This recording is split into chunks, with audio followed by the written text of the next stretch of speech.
How perfectly timed is this, considering EC Football and Pete's just announced a collaboration? Yeah, no, I know it's pretty cool. Like it's and they're a member of the chamber as well, right? They sure Yeah. are.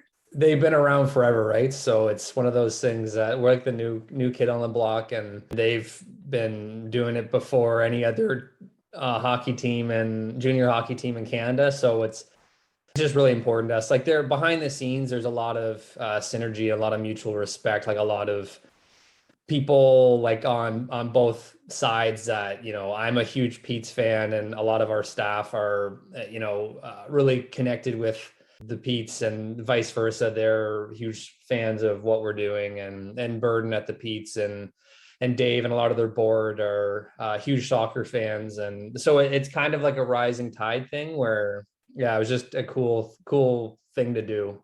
Absolutely. So you've guessed it, Tiffany here with the Peterborough and the Kawartha's Chamber of Commerce. We're coming at you live at the breakfast table with Keaton Electric City Football Club. We are so excited, and this interview is timed beautifully. Keaton, first of all, thank you for joining me today, my friend. I appreciate it. I wouldn't miss it for the world, Tiffany. It's the chamber. It's the lifeblood of the business community in Peterborough. And when we started this club, one of the first things we did was join the chamber. Yes, I love it. I love when I get people that jump in both feet. So Keaton, I had some questions for Electric City Football Club. Thank you for touching base with us and kind of giving us an update on the announcement yesterday and the big stuff coming down with the collaboration with the Pete's. It's a beautiful friendship that these two brands have, and I'm really excited to see what develops later on. So I've carved out a few questions for you today, sir. Few things have been burning on my mind about football club that I'm not too sure about, and I thought we could dive a little bit deeper. Okay, yeah. So first question for you, Keaton. Why Peterborough? Why Peterborough for a football league? Yeah, when we put together the business plan for Electric City Football Club, that was the first question that we kind of posed on the rough draft of the business plan, and then what ended up being our, a presentation to stakeholders. And then when we launch and we do presentations to potential sponsors and other major brands that want to be invested or partners, we always lead with why Peterborough. And the best way I can explain it is there's two sides to it. There's my heart, and then there's my head. So my heart, I'm from here. Like I was saying, I have a lot of great experience in the Canadian soccer business industry outside of Peterborough, and I wanted to come back and use that within Peterborough. And I chose Peterborough because I'm from here and I love this place. I love the people here, my family and my friends. I want to leave a legacy in Peterborough, and there's no other place for me to do that than here. And so as I was consulting with, like I was saying, consulting with a sports investment bank out of Chicago. And we were launching all these clubs around the world. And I was like, I want to do this in Peterborough. I don't want to, like, no offense to Detroit or, Sacramento or New Orleans, but like, I want to do something in Peterborough. So that's my heart. My head is, people really undervalue, what's happening here in Peterborough. We're one of the fastest growing communities in Canada. McLean's, ranked us over the last 2 years as one of the top 5 fastest growing real estate markets in Canada. But from a sports perspective, people don't realize how big of yes, Peterborough is a hockey and lacrosse community, but Peterborough is a fervent sports community, and the captain of Team Canada's rugby team is from Peterborough. Yeah. There's many Olympians. We have a kid who played high school football here. He's going to go in the first round of the NFL draft this year. Yes. And so beyond hockey and lacrosse, we have in the Canadian Premier League, the league that we want to join, there's Jordan Haynes. He's from Peterborough, and he just won the Canadian Premier League championship with with Victoria. So there's all these other sports beyond hockey and lacrosse that we're just a sports town. The data behind this, you know, from the chamber kind of background and the economic outlook on this is sports economists look at one number specifically on if a team will do well, an expansion sports team will do well in a community, and that's homegrown percentage. So what that means is there's people with 3 generations or more in a community, that's considered a homegrown person. So for myself, my family's been here 8 generations, so I'm a homegrown person to Peterborough. So homegrown percentage is the best way of figuring out if a city would support a new sports team, especially soccer. Peterborough is the 5th or 6th largest homegrown percentage in Canada. So it's about like, it's just hovering around like 75% homegrown percentage. So the data is, if you launched a soccer team here, when I looked at the data, like it would be received very well. So Keaton we've launched the team and it's impressive. The thing is, it's, you know, my heart led, but we had to do the research the last 2 years before this launch to see, is this viable? Will the community support it? It sure did. Yeah. And I think the third element that was out of our control was the rise of, you know, as we were launching this, our women's soccer team won Olympic gold. As we've been announcing things this winter, our men's national team is, you know, 2 points away from qualifying for the World Cup. We just beat the United States for the first time in 40 years on Sunday in Hamilton, and we play El Salvador tonight. And if we win El Salvador, we're probably going to go to the World Cup, which is crazy. So that was stuff out of our control, but the momentum is huge for us to do this now. Things happen for a reason, right? You totally do the agree. work, you put it into the universe, and things just kind of collide and come. So I've been seeing it everywhere. I've got to get to the store to get me some Electric City football swag. I just kind of wanted to ask you personally. I've seen toques, I've seen sweaters, scarves, you name it. What's your favorite? I like the toque. I wear my toque every day. I have others, like, I mean, I have like beside me, I have the hat. Your sweater's nice. I have this one's not for sale. This is a staff hoodie because I'm super elitist like that.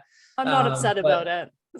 I think the toque for me, like I love it. I wear it all the time.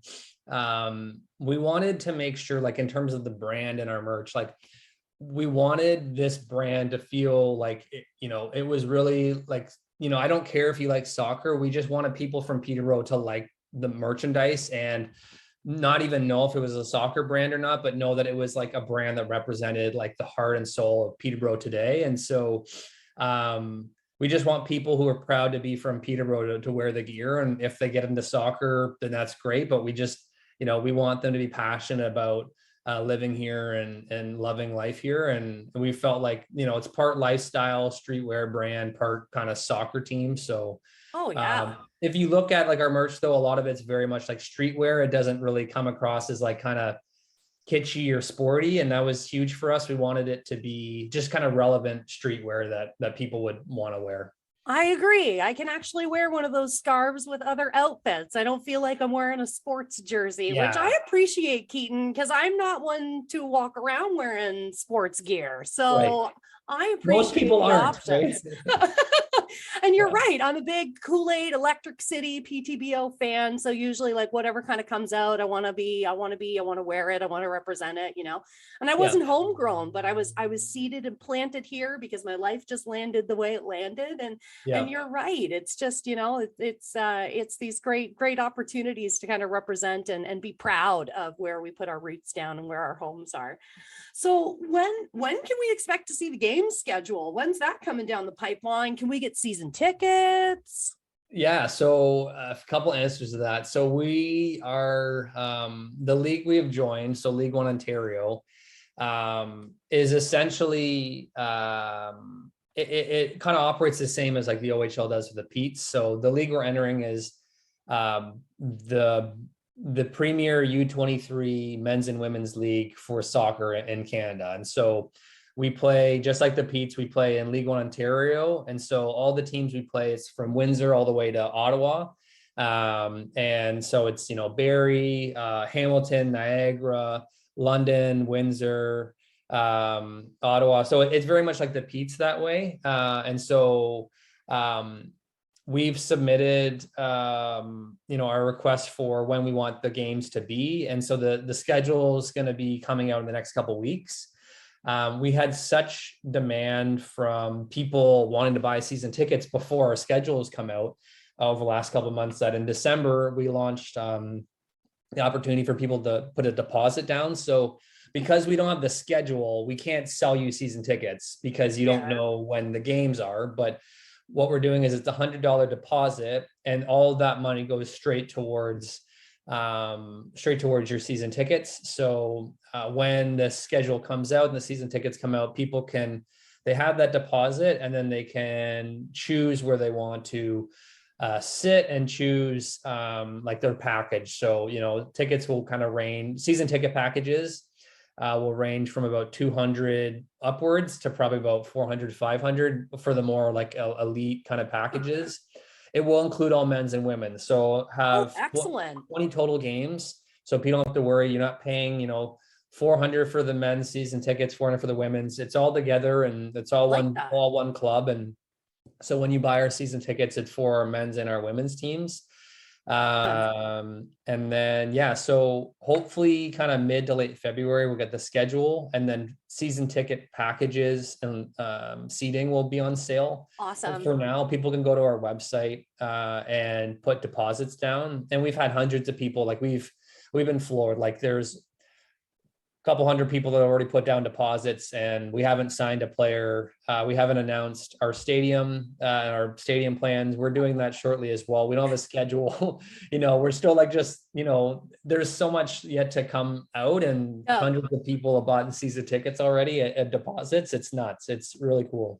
It's building. It's exciting. Well, sometimes you want to be first. Make sure you get your seats secured. And for an entire season of fun with 20 games, 20 days out, you know what I mean? Like it's a good price point for an entire year of enjoyment.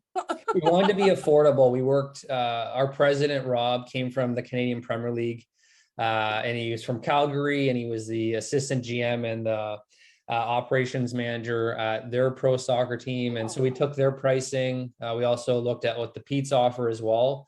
We wanted it to be affordable. Like I said, like the whole point of football, or the whole point of soccer is it's an affordable sport that everyone can play. And so we don't want this to be like price gouging. We want families of all backgrounds, ethnicities, and walks of life to be able to afford to be able to come to our games, because it's the world's game, and it's the sport of the people, and it's a way of life, right? And so it was really important to us as one of our team values to if we want the community to be there, we have to have prices that allow the community to be there. Make it nice and accessible for everyone. Mm-hmm. So you kind of touched base on it. I doubt you're going to tell me in this interview, but I got to ask you anyway. Where's the home field? Where are we going, Keaton? Can you tell us? Can you? I can tell you a couple things. So we're, there's really so we're building a stadium, and so we're working with Hybrid Sports. When we announced in the North End, when we announced in October that we were joining League Ontario, we announced our intentions to eventually be playing up at Hybrid Sports. So that's our long-term goal. For next season, we're either looking at Trent University or Fleming College. So we're working with both institutions to figure out what field makes the most sense. And obviously we would spruce it up in what people know as either one of those fields. It would be, we would really add a lot of upgrades and amenities to make it a lot more of a professional feel to either Fleming or Trent. So it wouldn't be as is. It would be, we're going to have a stage, like a live local music stage for music before and after the game. There's going to be a beer gardens that Y Drive is sponsoring. We partner with Bob Cajun Brewery and Sandbagger and a lot of other alcoholic beverage providers from the region. So we're going to have local food, local bev, local music. So that'll be available before, during, and after the game. There's going to be VIP tents, kids zone. So it's going to be a real, Peterborough in the summertime is really known for our festivals and like our, a lot of our music festivals. And there's a huge music connection in Peterborough as well. And we really wanted to be able to give a platform to a local artist before and after the game at our events as well. So people will be really surprised. You don't need to come to our game to watch soccer. Like, you just need to come to our game to like enjoy like what Peterborough has to offer. And it's just going to be like a big Peterborough party with like local food, beverage, and music and sport. So social outing, bringing community together. I love how much community is woven into the backbone of EC football. Like you just dropped a whole bunch of businesses, institutions. Side note, what an opportunity for either Trent or Fleming to be able to bring EC in for that first season. That sounds really, really exciting. Probably even to their current athletes too, right? Who will be able to play or practice on the field when it's not in use by your players. So really, really neat. You kind of touched base on this, and I just wanted to talk about Canadian soccer success, of course, with women winning gold recently and men qualifying for the Olympics, and it's all on this upper trajectory. Do you feel this affects, or how do you feel this affects soccer growth in Canada in general? It's the best time for the sport in Canada. It's I'd say the last 15 years, it's been an upward trajectory. But what's happening now, what's happened in the last 12 months specifically has been, I couldn't have guessed it. No one could have guessed it. I honestly, we didn't plan it like this for the growth of Canada soccer to coincide with our launch year. This is the best year to launch a new soccer team in Canada. And there's the amount of people who've come into our store who are new soccer fans because of the women's and the men's success is insane. And so they're very correlated. If people say there aren't, like, I don't understand them. Like, they're, when people watch Team Canada succeed and then they see that there's a new pro soccer team in Peterborough, like, they're going to want to come to our games. And there were so many people that for so long, like, we've just been horrible at soccer. And now there's this kind of golden generation of men's and women's players that, really represent this new Canada. It's, the men's and women's programs are, Canadians from every walk of life. And,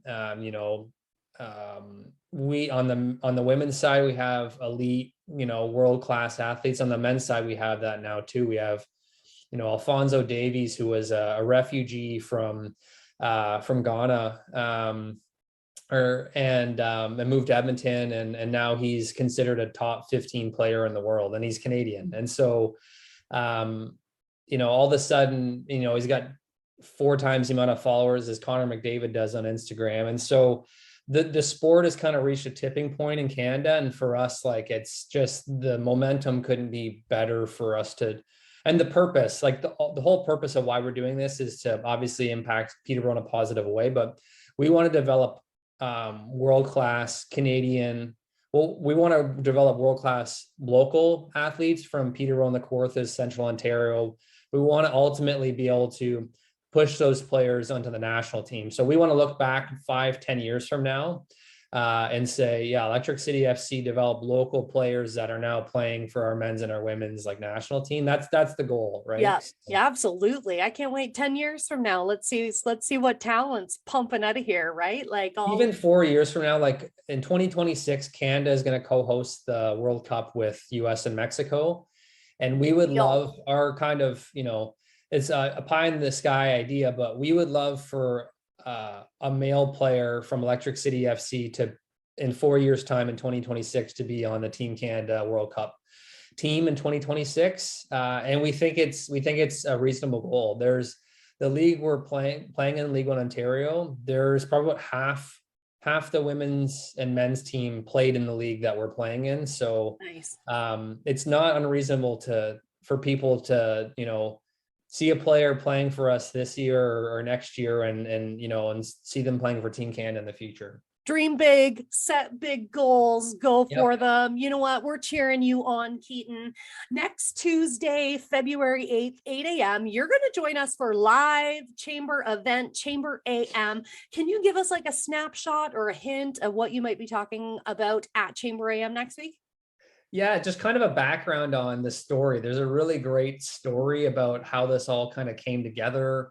And just what makes, like we were saying, what makes Peterborough special, but what, just a timing. It has to do with a great story, great people, the timing, just this kind of bubbling kind of effect of perfect place, perfect storm that kind of led to Electric City FC. So it's cool. People will really resonate with it.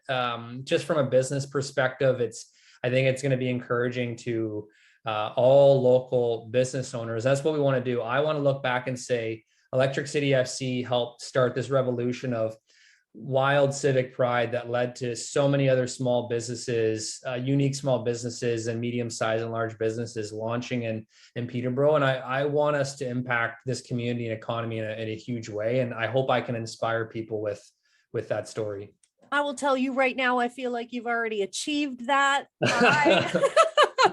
I'm excited. Tune in, Chamber AM, get registered Tuesday, February the 8th, 8 a.m. It's on via Zoom, so super accessible, virtual. It'll be fun. Keaton, thank you so much for joining me for Live at the Breakfast Table, talking football. I was going to be cheeky and ask you if it was football or soccer, because I'm sure you get that question. It's confusing because the British invented the term soccer. Yes, right. I don't know, but whatever, it is what it is. We are excited. Chamber AM, Electric City Football Club, sponsorships are available. Yep. Swag is available. Deposits for season tickets are available. Keaton, where are we going? What's your website? Where are we going to check it out? Pretty simple. It's electricityfc.com. Done. electricityfc.com. Have a great day, Keaton. Take care, everyone. Catch you at Chamber AM next week. Thanks, Stephanie.